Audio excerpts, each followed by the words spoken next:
दोस्तों, आयुर्वेद वाला में एक बार फिर से आप सभी का बहुत बहुत स्वागत है। तो आज के इस लेक्चर में आप जैसा कि थंबनेल में देखे होंगे, हम लोग ओज के बारे में बात करने वाले हैं।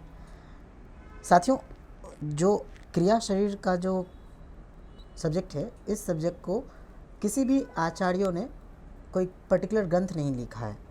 विभिन्न आचार्यों ने शरीर के बारे में विभिन्न बातों को अलग अलग स्थानों में वर्णन किया है। उन सभी स्थानों में जो चीज़ें दी हुई हैं, उन सबको कलेक्टिव एक जगह पर ला करके मैं आपको इस वीडियो में ओज के बारे में बताने की कोशिश करता हूँ। तो सबसे पहले ओज की डेफिनेशन के बारे में बात करते हैं। आचार्य चरक कहते हैं कि प्रथमो जायते ही ओजः शरीरे अस्मिन् शरीरानाम। ये चरक संहिता के सूत्र स्थान के 17वें अध्याय में वर्णन किया गया है कि शरीर उत्पत्ति के समय विभिन्न अवयवों में सर्वप्रथम ओज का ही उत्पत्ति होता है। आचार्य चरक का कहना है कि जब माता पिता के शुक्र और बीज आपस में संयोग होते हैं, उससे सर्वप्रथम ओज ही उत्पन्न होता है। और हम सब जानते भी हैं कि ओज जो है वो शरीर का शुक्र के बाद बनने वाली धातु है। तो आचार्य चरक का ऐसा कहना है कि ओज जो है वो माता पिता के गर्भ में जब शुक्र और शोणित दोनों मिलते हैं, उसके बाद सबसे पहले ओज की उत्पत्ति होती है, उसके बाद फिर अन्य अवयवों की उत्पत्ति होती है। उम्मीद करता हूँ आपको ये ओज का डेफिनेशन समझ में आया होगा, है ना। एक बार और देख लीजिए, प्रथमो जायते ही ओजः शरीरे अस्मिन् शरीरिणाम, है ना। इस शरीर में सबसे पहले ओज की ही उत्पत्ति होती है। क्लियर है। अब देखते हैं हम आचार्य सुश्रुत क्या कहते हैं ओज के बारे में। तो सुश्रुताचार्य ने भी सूत्र स्थान के 15वें अध्याय में वर्णन किया है कि रसादीनाम शुक्रांतानाम धातूनाम यत् परम तेजः तत् खलु ओजः तत्एव बलम इति उच्यते। इसका मतलब क्या हुआ, जितने भी रस आदि धातु हैं, रस, रक्त, मांस, मेद, अस्थि आदि जो धातु हैं, जो अंत में जो शुक्र धातु बनता है, तो शुक्र धातु के अंत में जो बनने वाला धातु है, जो परम तेज है और जो शरीर में बल, जिसे शरीर में बल प्रदान करने वाला भी कहते हैं, वही क्या है, ओज है। क्लियर है। देखिए क्या लिखा हुआ है, रस, रक्त आदि शुक्र धातु के उपरांत जो परम तेज धातु उत्पन्न होता है, वही ओज कहलाता है। और आचार्य सुश्रुत कहते हैं ये शरीर में बल जो है, शरीर का बल ही क्या है, ओज है। तो ये पूछा जाता है कि शरीर के बल को ओज किसने कहा है, या ओज को बल किसने कहा है, तो आंसर होगा सुश्रुत। क्लियर हुआ। एक बार फिर से देखिए, रस आदि नाम शुक्रांता नाम धातु नाम यत परम तेजः तत् खलु ओजः तत्एव बलम उच्यते। क्लियर। आगे देखो, आचार्य वाग्भट ने अष्टांग हृदय के सूत्र स्थान के 11वें अध्याय में उन्होंने कहा है कि ओजस्तु तेजो धातु नाम शुक्र आंता नाम परम स्मृतम। बिल्कुल चरक के समान ही कहे, चरक और सुश्रुत के समान ही उन्होंने बताया कि ओज क्या है, परम तेज है, शुक्र आदि धातु के अंत में उत्पन्न होने वाला है, जो सबसे श्रेष्ठ है। तो मतलब रस, रक्त, शुक्र आदि जो शुक्र धातु है, उसके उपरांत ओज उत्पन्न होता है, और यह ओज सभी धातुओं में श्रेष्ठ होता है। तो तीनों आचार्य के हिसाब से हमने अभी डेफिनेशन को समझ लिया। क्लियर है। जिसमें हमने एक पॉइंट, इंपॉर्टेंट पॉइंट क्या याद रखा कि आचार्य सुश्रुत ने ओज को बल कहा है। क्लियर है। ठीक। आगे देखिए, ओज के गुण। आचार्य चरक ने ओज के 10 गुणों का वर्णन किया है। और कहाँ वर्णन किया है, उन्होंने चिकित्सा स्थान में, मदात्त, निदान और चिकित्सा में वर्णन किया है। इस 10 गुणों को याद करने के लिए एक बहुत ही बढ़िया सा ट्रिक मैं आपको यहाँ पे बता देता हूँ।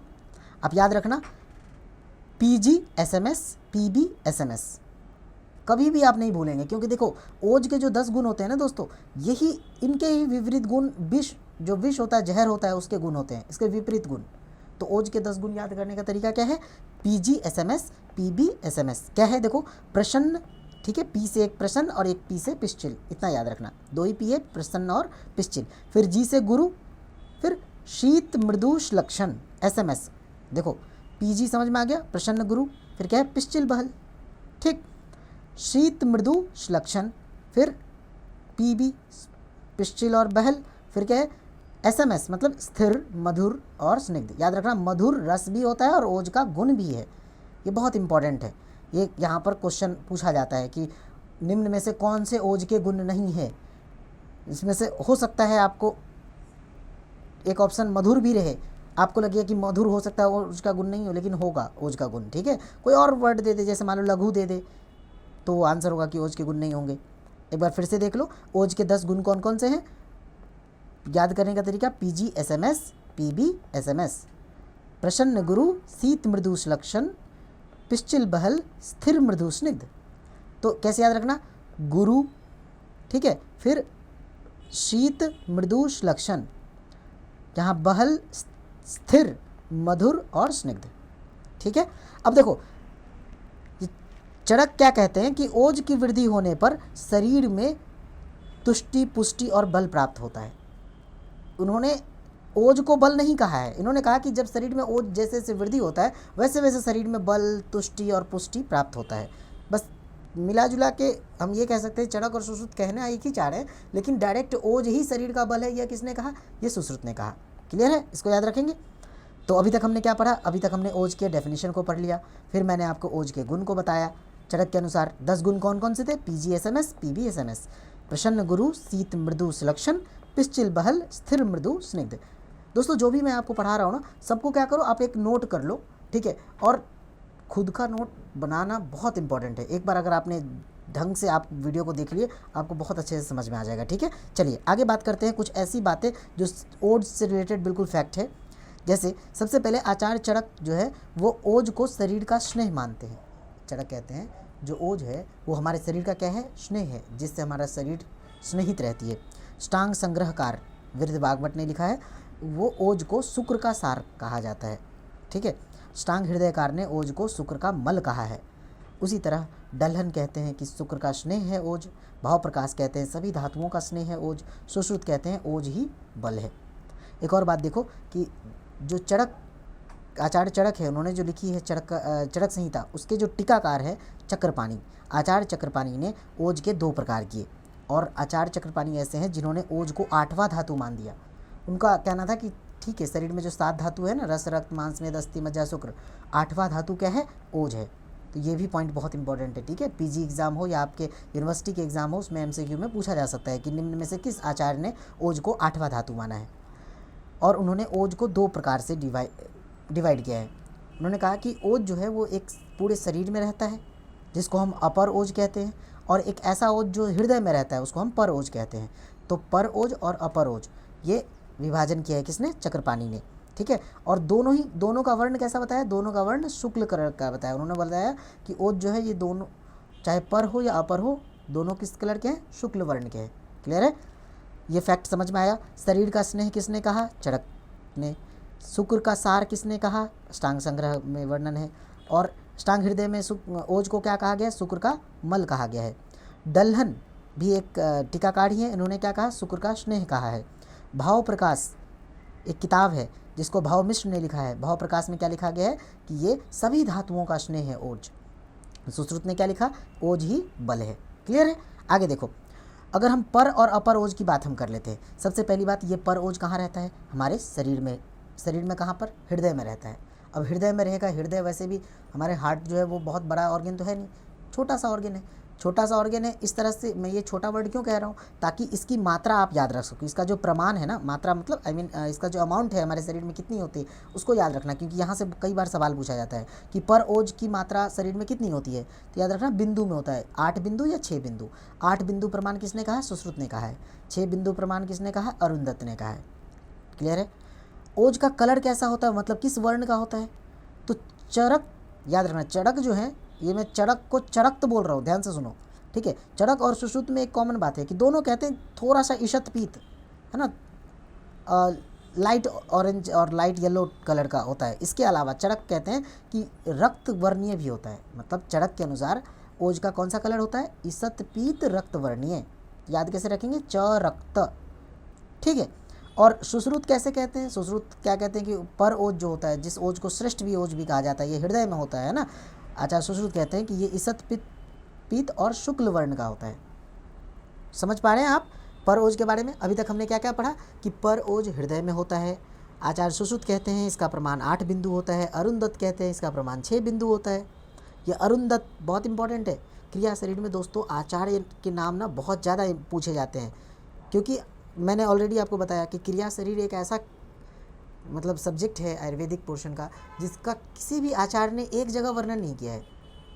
हर एक आचार्यों ने अपने अपने संहिताओं में अलग अलग जगह पे चीज़ें बताई हैं। उन सभी चीज़ों को एक जगह कोरिलेट करके कंबाइन करके जो किताब बनाया गया है, जो सब्जेक्ट बनाया गया है, जिसका नाम है क्रिया शरीर, ठीक है। तो यहाँ तक क्लियर हो गया पर ओज के बारे में। अब हम बात करते हैं अपर ओज के बारे में। देखो अपर ओज नाम है अपर, लेकिन याद रखना पूरे शरीर में है। पर ओज हृदय में होता है, और अपर ओज को चड़क और सुश्रुत दोनों ही सब मानते हैं कि ये श्लेष्मवत मतलब कफ के समान होता है। हमारे शरीर में जो कफ दोष होता है ना उसके समान है, ठीक है, श्लेष्मवत कहा गया है। देखो माफ़ कीजिए यहाँ पर अ होगा, है ना। अपर ओज संपूर्ण शरीर में आश्रित होता है। इसकी प्रमाण देखें तो आधा अंजलि प्रमाण। अब देखो पूरा शरीर में होगा तो पूरा शरीर तो बहुत फैला हुआ पार्ट है, इसमें ज़्यादा ओज होना चाहिए। तो ऑब्वियसली बात है, जैसे पर ओज 8 बिंदु था, 6 बिंदु था, है ना, तो वो तो कम था, लेकिन अपर ओज ज़्यादा है, इसलिए आधा अंजलि प्रमाण सुश्रुत और चड़क दोनों मानते हैं। 6 अंजलि प्रमाण कौन मानते हैं? काश्यप मानते हैं। अगर अपर ओज का कलर की वर्ण की बात करें तो कैसे हम कहेंगे कि अपर ओज तेल कलर का, ये जो आचार डलहन है ना, वो कहते हैं कि हर एक व्यक्ति का जो जो अपना प्रकृति होता है उस हिसाब से उस अपर ओज की जो वर्ण है वो डिसाइड होता है। जैसे कोई वातज व्यक्ति है तो उसका वर्ण होगा तेल वर्ण का। कोई पित्त प्रकृति वाला व्यक्ति है तो उसका वर्ण होगा श्वेत या सर्पी, और कोई कफ प्रकृति वाला है तो उसका वर्ण होगा छौद्र। क्लियर है? तो आचार डलहन जो ओज के वर्ण है वो तेल, श्वेत और छौद्र 3 वर्ण का ओज बताया है। क्लियर? अब हम देखते हैं शुक्र और ओज में क्या अंतर है। ये लास्ट टॉपिक है। इसके बाद आपको ओज के बारे में कुछ भी नहीं पढ़ना है दोस्तों। अगर आपके पीजी एग्ज़ाम हो चाहे आपका यूनिवर्सिटी का एग्ज़ाम हो, ओज के बारे में इससे ज़्यादा कोई पूछता ही नहीं है। बहुत पूछा तो बहुत डिटेल में कि शुक्र और ओज में क्या अंतर है ये बताओ। तो देखो शुक्र का अगर हम देखें तो उसकी अगर मैं वर्णन करूं तो क्या है, तेल अथवा मधु के समान होता है। ठीक है, इसकी रूप या स्वरूप के बारे में बताओ, शुक्र कैसा होता है? तेल या मधु के समान। इसके रस की बात करूं तो शुक्र मधुर रसात्मक कहा गया है, और इसकी गंध तो यह है मधु मतलब हनी के समान गंध है। इसको ऐसे ही पढ़ना, आप ध्यान से समझिए। मैंने यहाँ पर क्या लिखा है? यहाँ पर लिखा है रूप, फिर क्या है रस, और फिर क्या है गंध।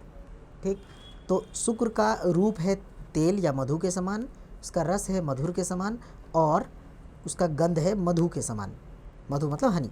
ओज की बात करें, ओज का स्वरूप कैसा है? सर्पी के समान, जो घी होता है उसके समान। उसका रस कैसा है? मधु के समान, और उसका गंध कैसा है? लाजा के समान गंध होता है। ठीक है, उम्मीद करता हूँ दोस्तों आपको ओज के बारे में सारी चीज़ें समझ में आई होगी। अगर आपको वीडियो पसंद आता है तो अपने दोस्तों तक जरूर शेयर कीजिए। Thank you for your time. मिलते हैं अगले लेक्चर में।